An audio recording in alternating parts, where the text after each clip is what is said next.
Boa noite, irmãos. A paz do Senhor Jesus Cristo a todos. Eu gostaria nessa noite de compartilhar com você uma promessa bíblica que foi feito pelo nosso Deus. No livro de Joel, capítulo de número 2, verso de número 28, diz o seguinte: acontecerá que depois derramarei do meu espírito sobre toda a carne. Vossos filhos e vossas filhas profetizarão, vossos velhos sonharão e os vossos jovens terão visões. Até sobre os servos e sobre as servas derramarei do meu espírito naqueles dias. Ou seja, no livro de Joel, Deus está usando a boca do profeta para dizer que haveria um derramamento do seu espírito, do seu poder sobre o seu povo. Então, no livro de Joel, Deus faz uma promessa. Agora eu vou ler com vocês Evangelho de Lucas, capítulo de número 24, verso de número 49. Olha o que Jesus vai dizer: eis que envio sobre vós a promessa do meu Pai. Ou seja, nesse momento, Jesus está confirmando a promessa que em Joel foi feita por Deus. Por isso que ele diz: a promessa feita pelo meu Pai. Permanecei, pois, na cidade, até que do alto seja revestido de poder. Deus diz lá em Joel que haveria uma promessa de um derramamento do teu espírito.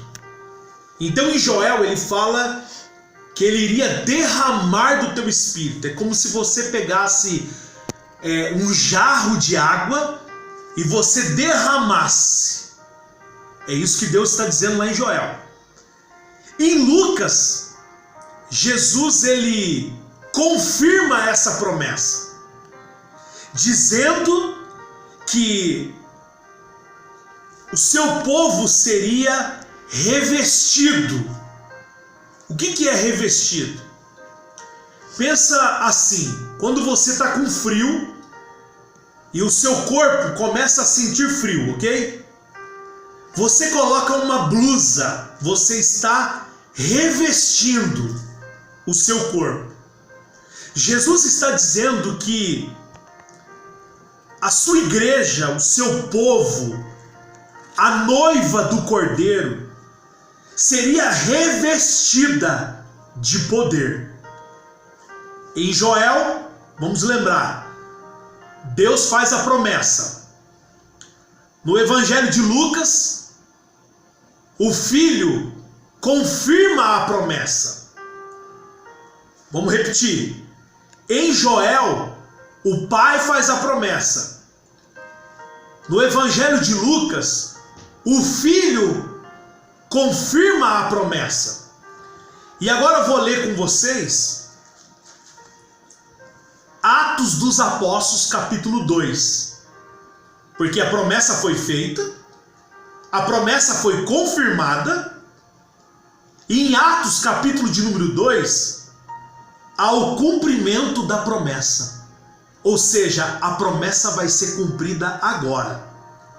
Ao cumprir os dias de Pentecoste, estavam todos reunidos no mesmo lugar. De repente veio do céu um som, como de um vento impetuoso. Encheu toda a casa onde estavam assentados. E apareceram distribuídas entre eles línguas como de fogo. E pousou uma sobre cada um deles. Todos, aleluia, a promessa vai ser cumprida. Todos ficaram cheios do Espírito Santo e passaram a falar em outras línguas, segundo o Espírito lhe concedia que falasse. Ou seja, em Atos dos Apóstolos, a promessa foi cumprida, ela aconteceu. E os irmãos que estavam reunidos naquele lugar, unidos em oração, foram cheios da presença do Espírito Santo.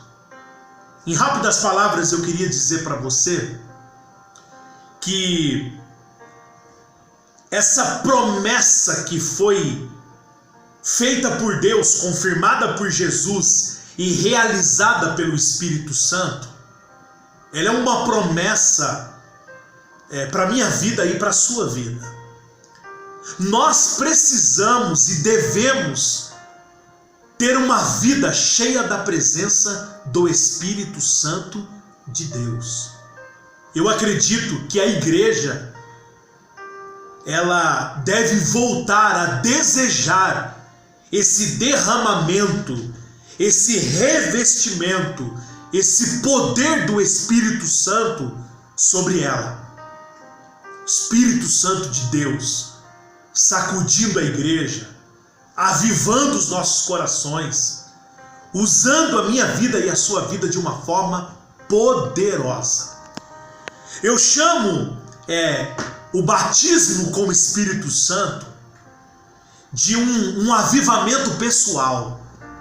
É claro que a igreja no Brasil já por algum tempo deseja um avivamento coletivo entre todas as igrejas, entre todo o povo de Deus, aonde nós cremos que haverá muitas conversões, nós cremos que haverá muito poder sobre o povo de Deus, as pessoas viverão uma vida santidade, andando na presença do Senhor.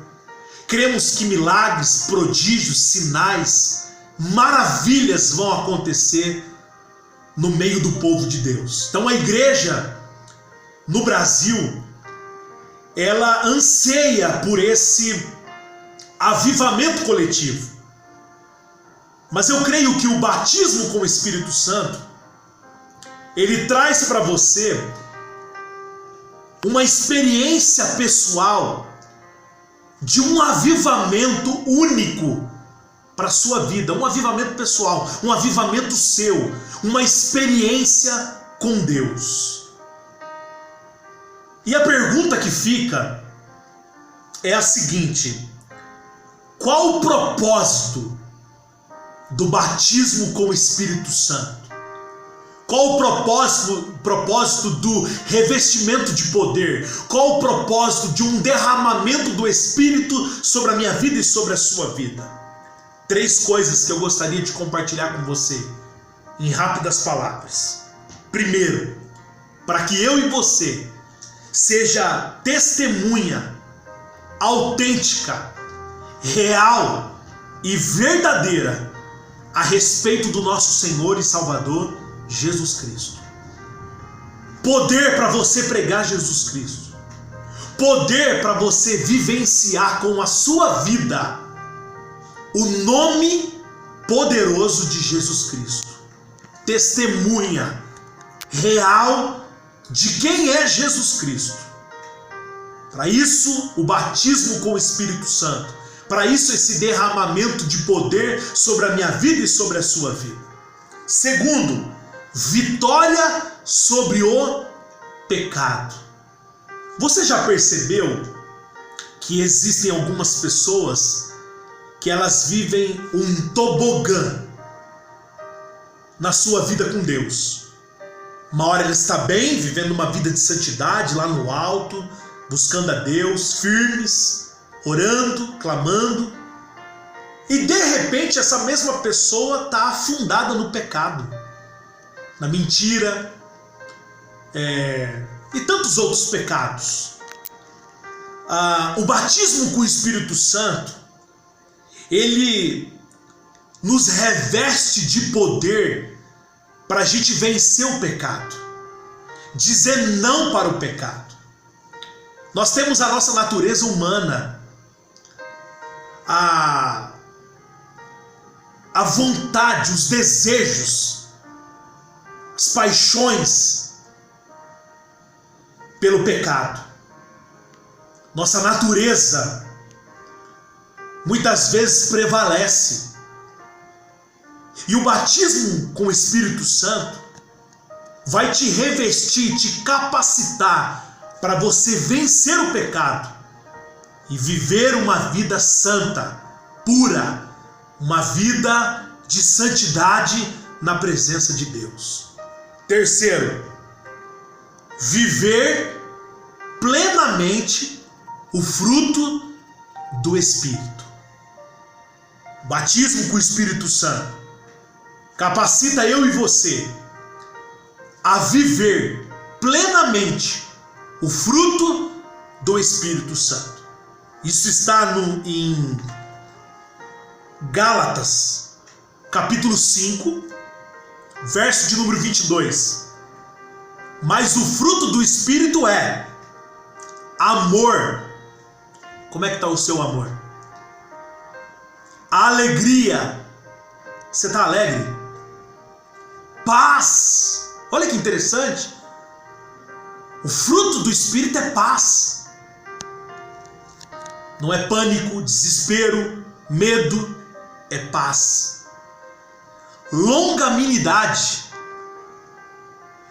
benignidade, bondade, fidelidade, mansidão, domínio próprio.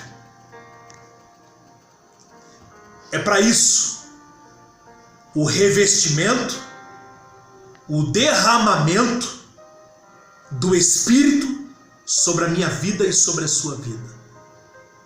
Queridos, eu acredito que esse tempo que nós estamos tendo de quarentena, que na verdade nós não sabemos quando isso vai acabar, é um momento da gente separar para buscar esse fogo de Deus sobre a minha vida e sobre a sua vida.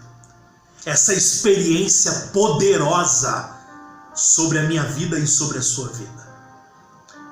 A igreja brasileira de uns tempos para cá, talvez uns 15, 20 anos para cá, ela tem se preocupado tanto em autoajuda e tantas pregações a respeito de vitórias, a respeito de milagres, a respeito de benefícios,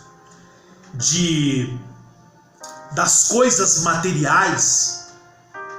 E a igreja brasileira está se esquecendo de pregar sobre o poder do Espírito Santo, sobre o batismo com o Espírito Santo, sobre o fogo de Deus sobre a minha vida e sobre a sua vida.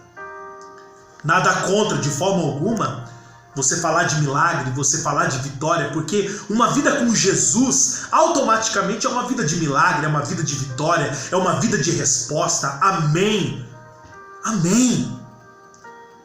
Mas acredito que precisamos voltar a pregar arrependimento, que nos leva à confissão de pecados, e com isso, uma vida cheia da presença do Espírito Santo, para que a gente seja um crente autêntico, de poder, de autoridade, intrepidez, de coragem, um crente usado por Deus, instrumento de Deus nessa geração.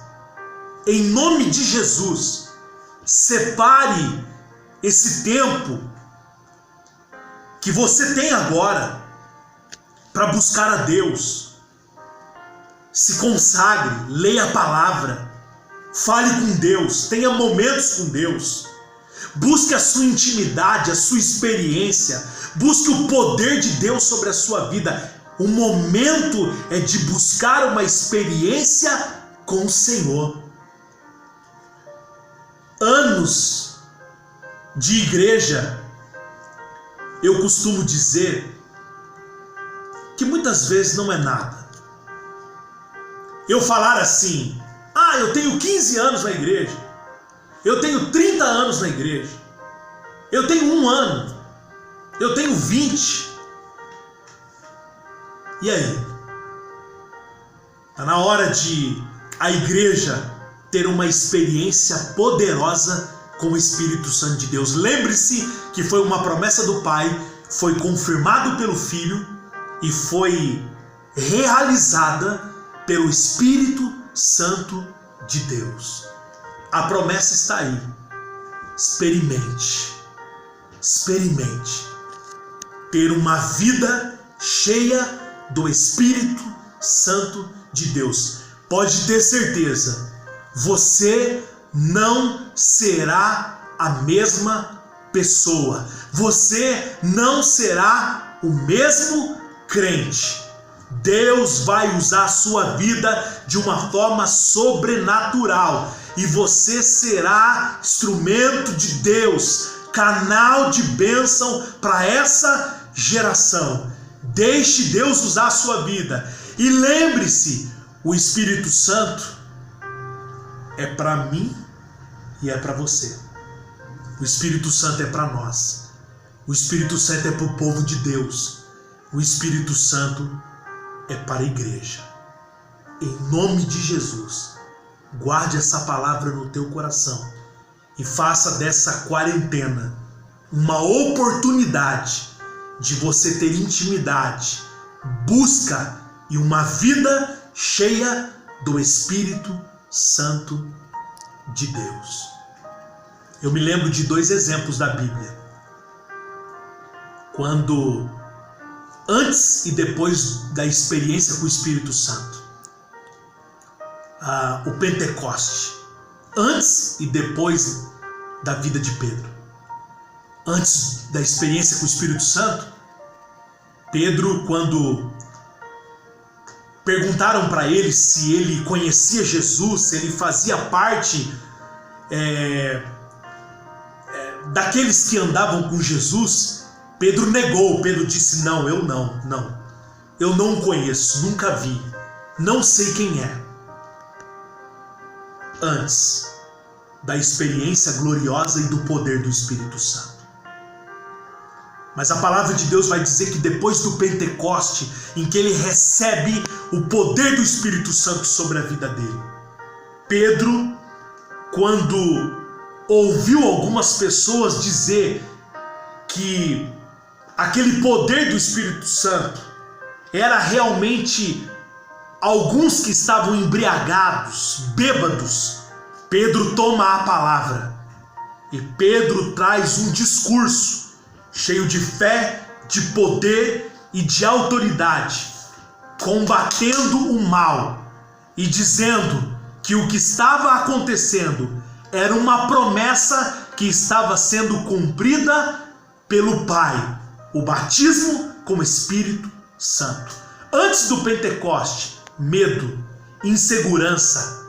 Antes do Pentecoste, temor. Depois do Pentecoste, autoridade, poder, intrepidez, graça de Deus sobre a vida dele.